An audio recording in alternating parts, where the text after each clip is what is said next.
Iya, shalom. Suami, istri, bapak, ibu yang sedang mengadakan honeymoon yang kedua, kita telah memasuki episode yang ke-29 dengan pokok pelajaran tidak suka, singkirkan saja.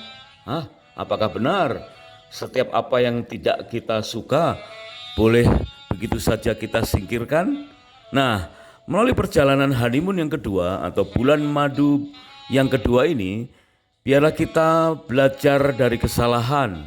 Mari kita banyak berbincang-bincang dengan pasangan untuk bersama-sama mengambil makna yang penting dari keteladanan-keteladanan dalam kitab Kejadian. Karena kitab Kejadian kita kenal sebagai kitab Beresit, yaitu pada mulanya merupakan kitab awal dari nasihat-nasihat berbagai hal, terlebih dalam hal pernikahan atau hidup berkeluarga. Yang lalu kita sudah belajar, bisakah semua ketetapan Tuhan menjadi sikap pribadi? Ternyata bisa. Meskipun banyak duri dalam daging atau banyak hal yang menghalangi ya keinginan atau tekad kita itu. Mari kalau ada yang punya pendapat atau pertanyaan, silakan ditulis di kolom komentar di HP atau gadget kita masing-masing. Yuk kita mulai belajar tidak suka, singkirkan saja. Kembali pada masa honeymoon kedua ini kita belajar dari kisah Nabi Nuh.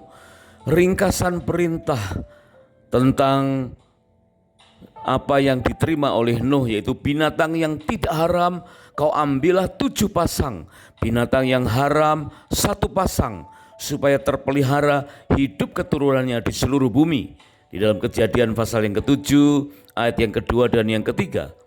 Kita sudah belajar tentang apa yang boleh dan apa yang tidak boleh, yang berkorelasi dengan apa yang seharusnya kita sukai dan apa yang tidak perlu kita sukai. Terhadap binatang yang haram saja, ternyata Tuhan tetap memelihara. Sekalipun kita tidak akan menjadikannya sebagai hewan persembahan, tentu akan menjadi dosa besar dan fatal jika kita mengkonsumsi binatang yang haram atau bahkan menjadikannya sebagai persembahan. Kita akan jatuh ke dalam pelanggaran yang berat karena kita melakukan dosa. Bagaimana dengan sesuatu yang akhirnya kita mengenalnya sebagai hanya sebatas masalah suka atau tidak suka, like or dislike? Bagaimana sikap kita tentang penguasaan diri saat menghadapi suka atau tidak suka? Bagaimana sikap kita terhadap sesuatu yang tidak kita sukai dari pasangan? Sesuatu yang tidak sesuai dengan kesukaan kita, tetapi bukan tentang perbuatan dosa. Haruskah kita singkirkan? Ataukah justru dengan ekstrim kita akan menyingkirkan pasangan? Sebab ternyata banyak hal yang tidak kita sukai. Padahal ketika masa pendekatan banyak sekali hal baik yang kita sukai dari pasangan. Masa-masa pendekatan banyak effort, upaya atau usaha yang keras yang dengan begitu mudahnya kita curahkan. Namun pada bulan madu kedua kali ini tentu kita sudah menemukan banyak fakta-fakta tentang pasangan. Kebiasaan baik maupun kebiasaan yang kita anggap buruk. Sehingga sekarang sudah nampak tingkah laku aslinya, bagaimana mengelola keuangannya selama ini, bagaimana pola hubungan dengan keluarga asalnya. Sebaliknya daftar yang tidak disukai oleh pasangan terhadap kita juga mungkin sudah berderet. Mungkin ini termasuk sederet penemuan sejak menikah sampai hari ini yang menjadi sesuatu yang akhirnya menjadi tidak kita sukai dari pasangan. Atau pasangan tidak menyukai keberadaan kita. Standar kebersihan sebagai contoh, ya, standar kebersihan pakaian yang berbeda. Mungkin kita berpikir baju masih dianggap bersih jika baru dipakai setengah hari, apalagi di tempat yang ber-AC. Bagi pasangan belum tentu demikian. Standar makanan sehat yang berbeda. Mungkin kita minum soda atau makan goreng-gorengan sekali-sekali tidak apa, ya tidak apa-apa. Tapi bagi pasangan mungkin itu justru menjadi makanan kegemarannya. Bukan hanya sekali-sekali, mungkin berulang kali makan gorengan. standar kesopanan yang berbeda. Mungkin kita buang gas hanya pada waktu dan tempat yang tersendiri tanpa ada seorang pun yang mendengarnya. Bagaimana dengan pasangan dan keluarganya? Bisa saja mereka membuang gas sering dibuat dengan berirama dan menganggapnya sebagai kegembiraan. Mereka berceloteh sebagai tanda orang sehat. Perbedaan itu bisa dan biasa. Perbedaan itu tak mengapa. Standar kerapian yang berbeda, mungkin kita cukup menaruh pakaian atau barang yang tersusun rata dengan rapi. Tetapi pasangan kita dibilang rapi jika pakaian atau barang-barang dikelompokkan sesuai dengan jenis atau fungsinya, atau bahkan degradasi warnanya.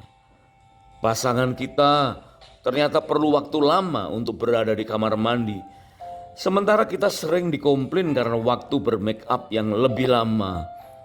Standar kata cukup yang berbeda. Mungkin kita menganggap bahwa kita harus mempunyai cukup uang operasional minimal untuk 3 atau 6 bulan barulah dianggap cukup. Sementara pasangan kita mengistilahkan tidak punya uang sampai ketika benar-benar sudah tidak mempunyai uang sama sekali. Coba kita lihat di dalam keluarga besar kita dan keluarga besar pasangan kita. Adakah perbedaan yang sangat mencolok di antara dua family tree itu? Rumah tangga yang satu cukup dengan standar dalam kesederhanaan, sementara keluarga yang lain bahkan harus tersedia wifi yang berbeda untuk masing-masing lantai di dalam rumah mereka. Bagaimana sikap kita terhadap perbedaan standar dalam berbagai hal dengan pasangan?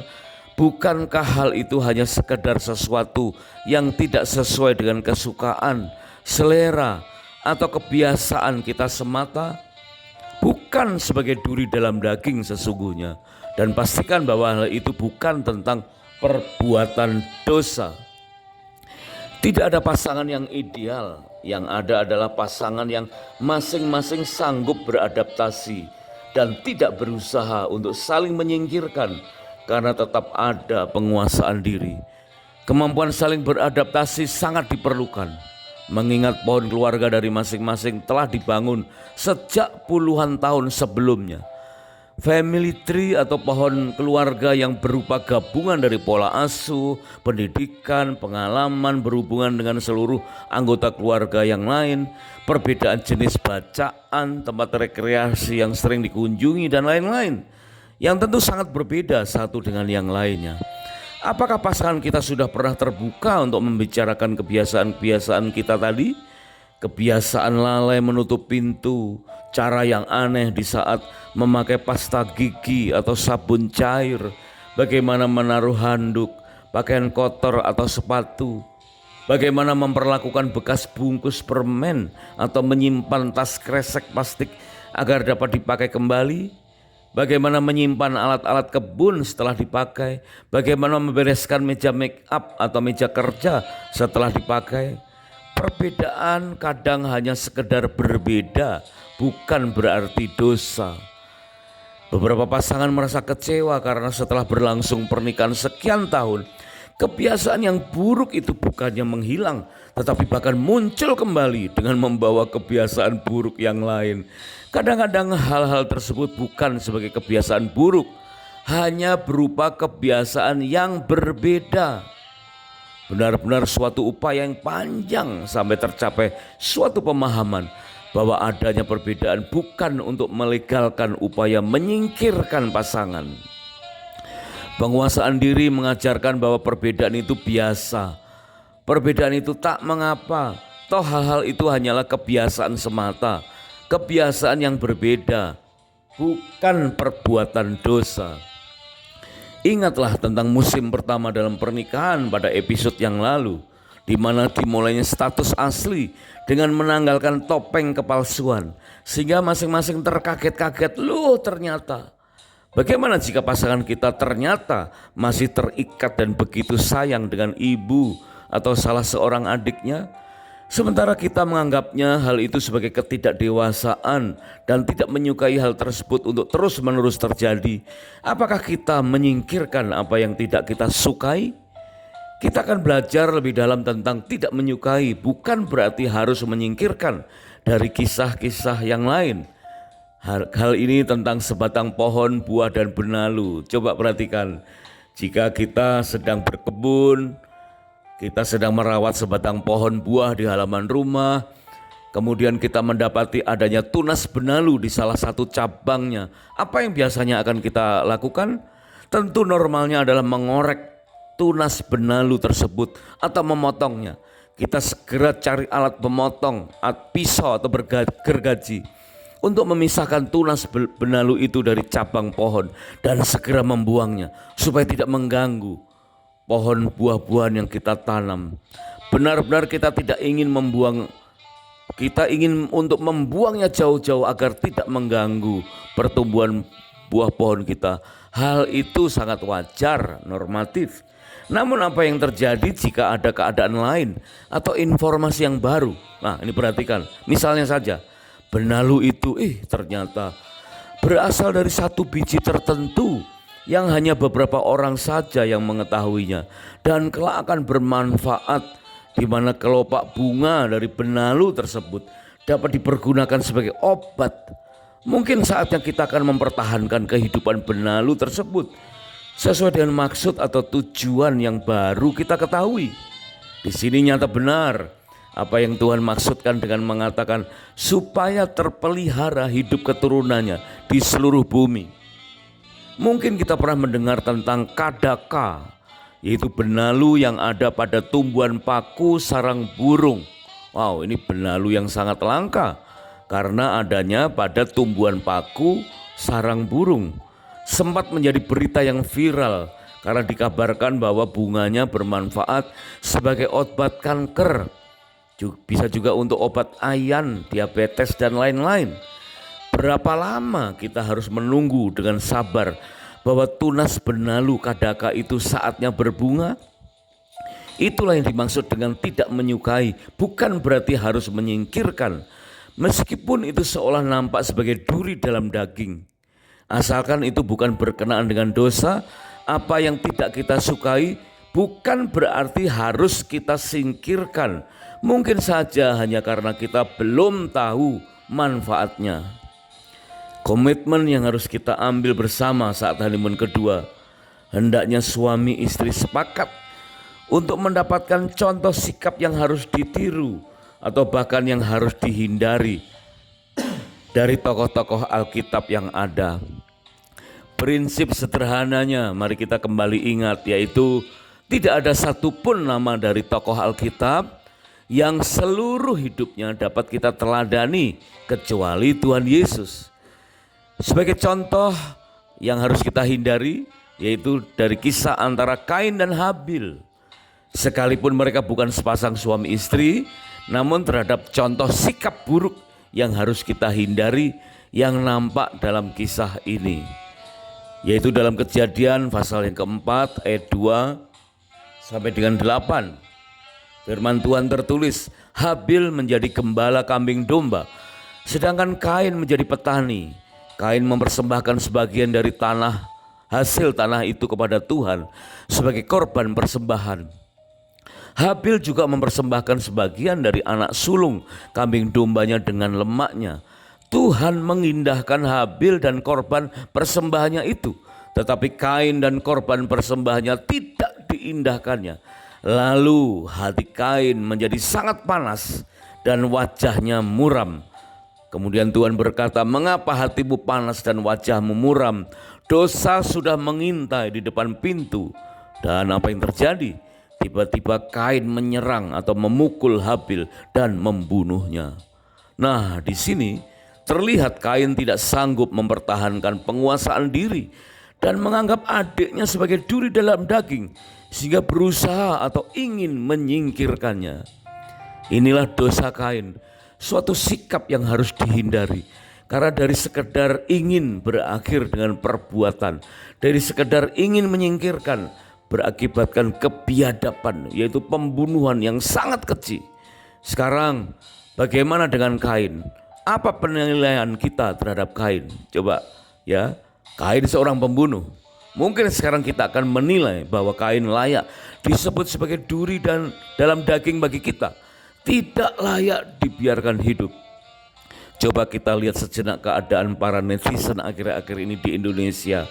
Ya, kalau peristiwa semacam yang dilakukan Kain itu kemudian menjadi sesuatu yang viral, wah, secara sosial akan terjadi penghakiman bagi Kain dan tindakan brutal lain yang dilakukan di berbagai tempat oleh siapapun dalam kurun waktu sekian lama akan muncul di permukaan dan dihakimin bersama-sama. Bisa saja beberapa pihak nyaris terpancing dan terpicu pertikaian antar profesi, antara petani dan peternak, sebagaimana Kain dan Habil. Padahal persoalannya bukan tentang perbedaan jenis profesi. Persoalan awal diakibatkan oleh respon yang salah saat persembahan Kain yang diabaikan oleh Tuhan. Diterima atau ditolaknya suatu persembahan adalah hak prerogatif Tuhan, bukan pula tentang asal-usul persembahan dari petani atau peternak. Sikap hati sebagai dasar pemberian persembahan bisa saja menjadi faktor utama sebagai penentu persembahan itu ditolak atau diterima oleh Tuhan. Sangat disayangkan persembahan Kain ditolak dan Kain menunjukkan penguasaan diri dengan kerelaan untuk introspeksi. Seharusnya itu yang terjadi. Perbuatan Kain harus ada alasannya. Perbuatan Kain tidak ada bedanya dengan kelakuan orang fasik, harus ada balasannya, ya. Kemudian dalam Mazmur 37 ayat 20 dan 28 firman Tuhan mengingatkan, sesungguhnya orang fasik akan binasa seperti keindahan padang rumput, mereka lenyap bagaikan asap, anak cucu orang fasik akan dilenyapkan. Itu tertuang dalam Mazmur 37 ayat 20 dan 28. Kita sering mendengar bahwa orang fasik akan binasa, hidupnya sia-sia. Apakah dengan begitu setiap orang yang kita pandang sebagai fasik layak untuk segera disingkirkan? Apakah ada rancangan khusus dari Tuhan bagi orang fasik sebelum benar-benar binasa? Apakah kita mempunyai otoritas untuk membunuh orang-orang fasik semacam Kain? Di dalam Kejadian 4 ayat 15 dan 15 firman Tuhan berkata, sekali-kali tidak. Siapapun yang membunuh Kain akan dibalas 7 kali lipat. Tuhan menaruh tanda pada Kain supaya ia jangan dibunuh oleh siapa saja atau barang siapapun yang bertemu dengan dia. Lalu Kain pergi dari hadapan Tuhan dan tinggal di tanah Nod di sebelah timur Eden. Ternyata Tuhan masih berkenan dengan kehidupan Kain. Kain masih dibiarkan hidup. Ada maksud khusus yang kita belum tahu sebelumnya.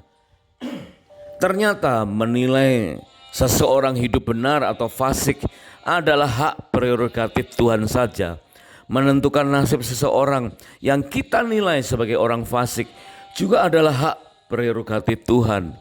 Sebab terhadap binatang yang haram saja Tuhan memberikan perlindungan supaya terpelihara hidup keturunannya di seluruh bumi. Terlebih bagi nyawa manusia, hukum tentang orang fasik akan dilenyapkan. Itu sesuatu yang pasti terjadi, namun kita tidak tahu kapan dan bagaimana caranya. Seolah-olah Kain disimpan untuk maksud khusus yang akhirnya menjadi teladan bagi Nuh dan menjadi teladan buat kita semua, bahwa tidak menyukai bukan berarti harus menyingkirkan. Tertuang di dalam Kejadian 21 ayat yang ke-8 sampai dengan 14, nasihat melalui kisah yang lain. Dikatakan Abraham mengadakan perjamuan besar pada hari Ishak disapih. Pada waktu itu Sarah melihat bahwa anak yang dilahirkan Hagar sedang main dengan Ishak anaknya sendiri.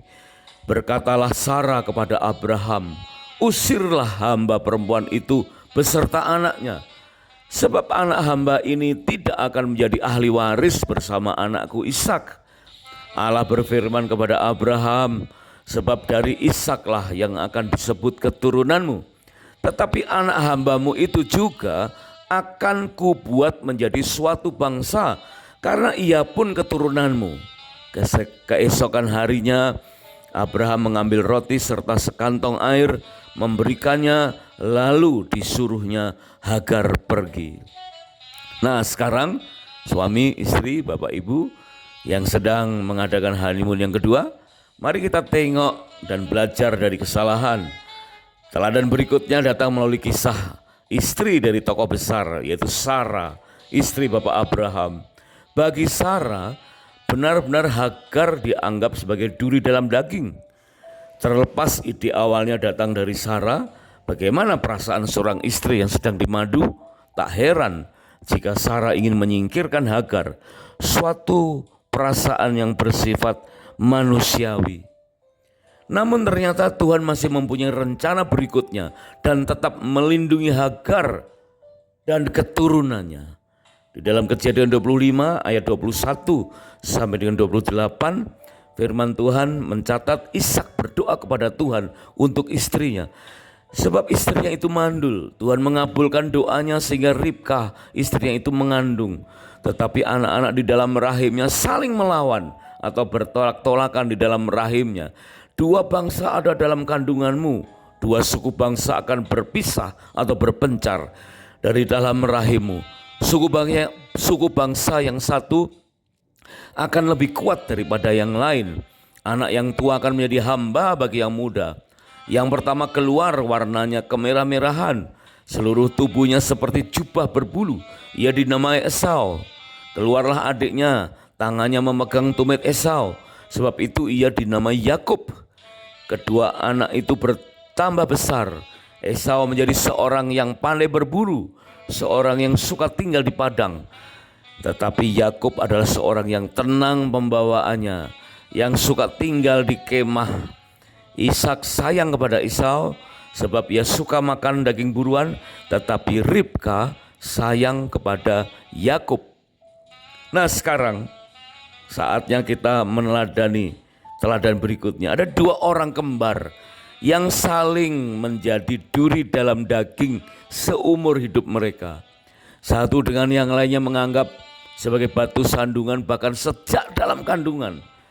Kisah penting di antara Yakub dan Esau, saling menganggapnya sebagai batu sandungan, duri dalam daging. Apakah dengan itu boleh ada upaya untuk saling melenyapkan? Sebab ternyata semuanya sama-sama dipelihara oleh Tuhan. Sampai saat yang tidak kita ketahui sebelumnya, suatu rahasia kedaulatan Tuhan yang menunjukkan betapa pentingnya penguasaan diri. Pada masa bulan madu kedua ini kita diingatkan adanya satu fakta sejarah yang sangat mengejutkan bagi bangsa kita Indonesia. Coba kita lihat saat pandemi yang lalu, menjelang perayaan Natal tahun 2020, tepatnya pada hari Rabu Pon tanggal 20 Desember 2020 jam 09.30 WIB, pemerintahan Indonesia mengumumkan adanya reshuffle kabinet. Dan apa yang mengejutkan?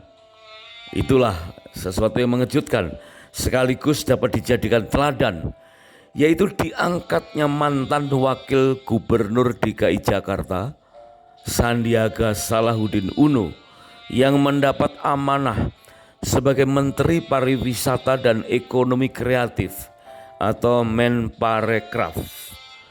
Bang Sandi menyusul Pak Prabowo yang sebelumnya sudah termasuk jajaran menteri, yaitu sebagai Menteri Pertahanan. Pak Prabowo dan Bang Sandi adalah mantan rival dari Presiden Jokowi dan Kiai Haji Ma'ruf Amin dalam Pilpres 2019 silam sebelum pandemi. Bagaimana hal ini dapat terjadi? Dua mantan rival yang sebelumnya pernah bertarung dengan sengit, seolah-olah masing-masing ingin menyingkirkan lawannya. Sesuatu yang wajar jika didapati kesan permusuhan di antara kedua pasang petarung ini, sebab masing-masing dapat menganggapnya sebagai duri dalam daging. Wajar saja jika banyak kalangan menduga bahwa pihak oposisi akan disingkirkan. Itu dugaan yang normal. Namun kini fenomena yang amat mulia terpapar dengan jelas di dunia nyata. Suatu teladan kemuliaan sikap seperti Nuh ketika menerima perintah Tuhan tentang binatang yang tidak haram dan binatang yang haram, supaya terpelihara semuanya hidup keturunan mereka. Bagaimana menyikapi kebenaran tentang binatang yang tahir dan binatang yang tidak tahir supaya keturunannya tetap hidup di seluruh muka bumi? Mengharukan keteladanan seorang pemimpin anak bangsa di dunia nyata, di Indonesia ini, yang saat ini nampak langka di lingkungan yang sekalipun bersifat lembaga rohani. Apakah gereja menyandang komorbid rohani? Dan bagaimana tokoh rohani memperlakukan tokoh yang lain? Hal demikian menjadi catatan sejarah bagi bangsa dan gereja di Indonesia. Pandemi menyingkapkan keaslian. Benar-benar bagaimana tokoh-tokoh menunjukkan keaslian dalam keteladanan. Ya, sikap atau tindakan bermula dari hati. Jika hati kita jernih, maka tidak akan ada sikap atau tindakan yang mengarah pada menyingkirkan orang-orang yang kita tidak sukai, terlebih menyingkirkan pasangan yang seharusnya kita jaga dalam kesatuan. Sebagaimana Daud memahami bahwa Tuhan berkenan akan kebenaran dalam batin, Daud berdoa, "Bersihkanlah aku dari dosaku, basuhlah aku agar menjadi lebih putih dari salju." Terdapat dalam Mazmur pasal 51 ayat 8 dan 9. Sekalipun banyak perbedaan di antara kita dan pasangan, apakah dengan itu perlu ada semangat untuk saling menyingkirkan? Sebab ternyata semuanya sama-sama dipelihara oleh Tuhan sampai saat yang kita tidak ketahui sebelumnya. Suatu rahasia kedaulatan Tuhan. Bahkan meskipun di antara sesuatu yang dianggap halal pun ada bagian dan cara yang membuatnya menjadi tidak sehat. Contohnya, makanan-makanan yang kita anggap sebagai halal boleh kita makan, tetapi jika mengolah makanan dengan cara yang sembrono, meskipun dibakar tapi dibakar dengan cara yang sembrono, dapat mengubah sesuatu yang awalnya baik, akhirnya menjadi penyebab dan pemicu kanker. Timbul zat-zat karsinogenik, hilangnya antioksidan, sehingga meskipun tadinya halal, akhirnya menjadi satu pembunuh diam-diam di dalam hidup kita. Cara mengolah makanan yang aman tentu kita tahu dengan mengukus atau merebusnya. Jadi ada bahan yang halal, tapi juga ada cara mengolah yang baik. Dan kebiasaan-kebiasaan itu, baik kebiasaan cara mengolah makanan, kebiasaan menghadapi perbedaan, umumnya akan menurun ke keturunan berikutnya.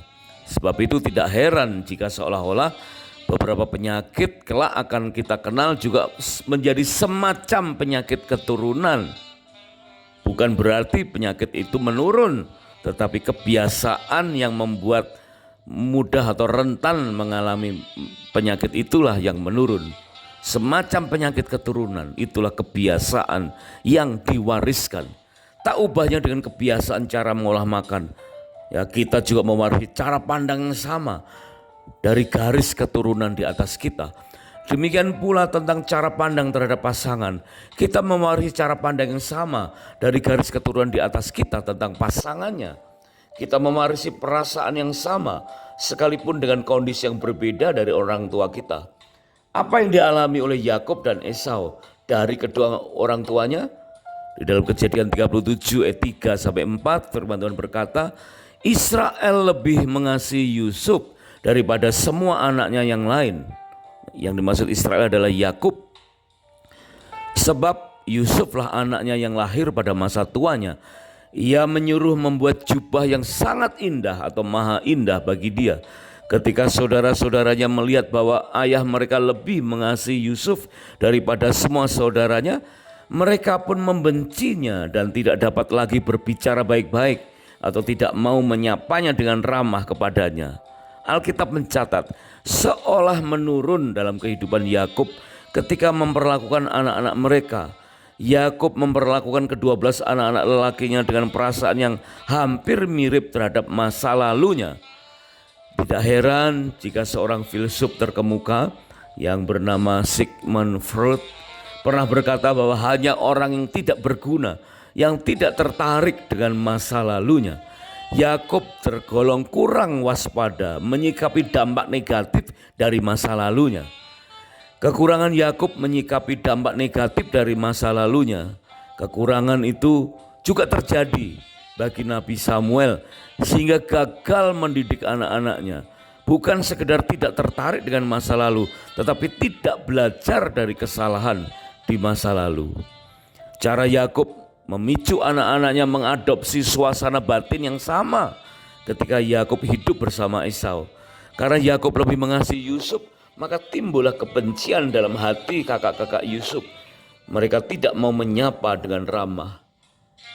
Karena diawali dari perlakuan kasih yang berbeda, maka Yusuf dianggap sebagai duri dalam daging bagi kakak-kakaknya. Sehingga kakak-kakak Yusuf berusaha untuk menyingkirkannya dengan berbagai cara. Ada istilah anak emas, anak perak, itulah akibatnya. Kita tahu kisah selanjutnya. Lalu bagaimana perasaan kita terhadap kakak-kakak Yusuf? Perhatikan ini, ya. Kakak-kakak Yusuf menyingkirkan Yusuf. Mereka tidak mempunyai penguasaan diri. Apakah sebaliknya justru kita sekarang ingin menyingkirkan kakak-kakak Yusuf karena kita tidak suka, singkirkan saja? Apakah demikian? Apakah benar jika menganggap bahwa kakak Yusuf sebagai orang fasik? Jadi bagaimana nasib orang fasik? Di dalam Ayub 20 ayat yang kelima dan Ayub pasal 29 ayat 29 ayat 21, firman Tuhan berkata bahwa sorak-sorai orang fasik hanya sebentar. Jadi orang fasik sempat atau pernah mengalami suasana yang menyenangkan, sorak-sorai, tetapi hanya sebentar. Dan sukacita orang durhaka hanya sekejap. Orang durhaka meskipun durhaka ya bisa mempunyai sukacita tetapi hanya sekejap. Itulah bagian atau ganjaran yang ditentukan Allah bagi orang fasik. Mengapa orang fasik tetap hidup, menjadi tua, bahkan bertambah kuat? Nah, seandainya pun kakak-kakak Yusuf dapat benar-benar kita golongkan sebagai orang fasik, ternyata benarlah bahwa mereka ditentukan oleh Tuhan nanti untuk memuliakan pekerjaan Tuhan dalam kehidupan dan karir Yusuf di Mesir. Kita tahu sejarah ini. Pertanyaan tentang keberadaan orang fasik sudah terjadi sejak zaman dahulu. Maka saat honeymoon kedua, perhatikan dengan seksama. Apakah kita atau pasangan pernah atau bahkan sedang mengalami situasi semacam ini? Entahkah di lingkungan tempat bekerja atau di seputar pelayanan gereja? Apakah sedang dipertanyakan bagaimana nasib orang fasik di sekitar kita?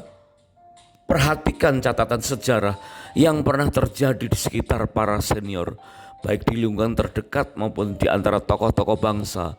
Bagi para pasangan muda, perhatikan para senior kita yang sudah sekian lama mengalami keadaan yang rumit semacam itu. Bagaimana keberadaan orang fasik di sekitar kita? Jika kriterianya adalah apa yang tidak kita sukai, bukan berarti harus kita singkirkan. Adakah cara lain yang lebih elegan selain dengan cara menyingkirkan? Benarlah bahwa telah terjadi kelangkaan keteladaan, terutama dalam hal penguasaan diri. Coba kita ingat kembali kisah antara Abraham dengan Firaun, antara Ishak dengan Abimelekh pada perikop atau episode sebelum ini. Siapakah di antara nama-nama tersebut yang layak kita teladani dalam hal penguasaan diri atau layak kita golongkan sebagai orang fasik? Orang fasik di zaman kita belum tentu selamanya akan dianggap fasik. Mungkin Tuhan memberi kesempatan untuk bertobat. Mazmur 94, Amsal 16 dan Yudas 1 ayat yang keempat, firman Tuhan berkata, Tuhan membuat segala sesuatu untuk tujuannya masing-masing. Bahkan orang-orang fasik dibuatnya untuk hari malapetaka.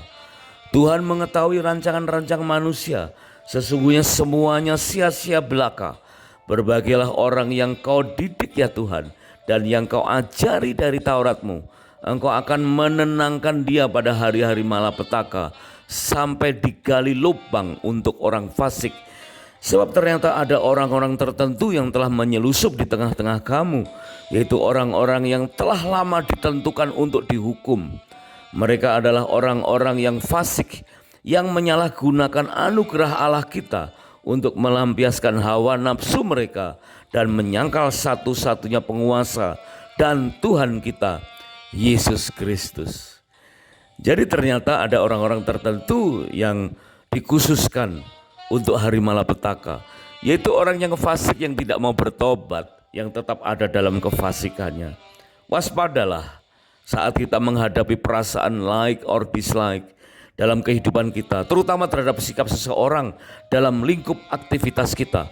Karena perasaan-perasaan itu boleh jadi merupakan bagian penting agar kita semakin terampil untuk mengelola manajemen hati kita dan memiliki penguasaan diri. Tengok saja apa yang terjadi dalam Mazmur pasal 37 dan pasal 73.